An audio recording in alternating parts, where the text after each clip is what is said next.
बीमारी में खुदा से फरियाद। ज़बूर 41। मुबारक है वो जो गरीब का ख्याल रखता है, खुदावंद मुसीबत के दिन उसे छुड़ाएगा। खुदावंद उसे महफूज और जीता रखेगा और वो ज़मीन पर मुबारक होगा। तू उसे उसके दुश्मनों की मर्जी पर ना छोड़ो, खुदावंद उसे बीमारी के बिस्तर पर संभाल लेगा। तू उसकी बीमारी में उसके पूरे बिस्तर को ठीक करता है।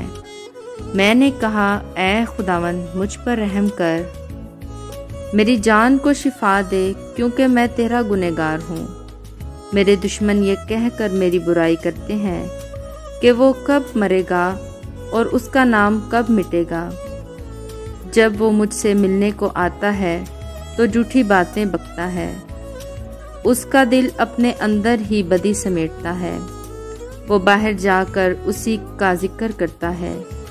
मुझसे अदावत रखने वाले सब मिलकर मेरी गिबत करते हैं। वो मेरे खिलाफ मेरे नुकसान के मंसूबे बांधते हैं।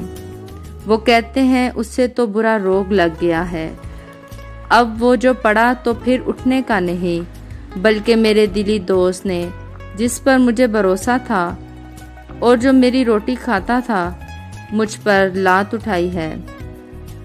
पर तू ऐ खुदावंद मुझ पर रहम करके मुझे उठा खड़ा कर, ताकि मैं उनको बदला दूं। इससे मैं जान गया कि तू मुझसे खुश है, कि मेरा दुश्मन मुझ पर फतह नहीं पाता। मुझे तो तू ही मेरी रास्ती में क़याम बख्शता है और मुझे हमेशा अपने हजूर कायम रखता है। खुदावंद इस्राएल का खुदा अज़ल से अबद तक मुबारक हो। आमीन सुम्मा आमीन।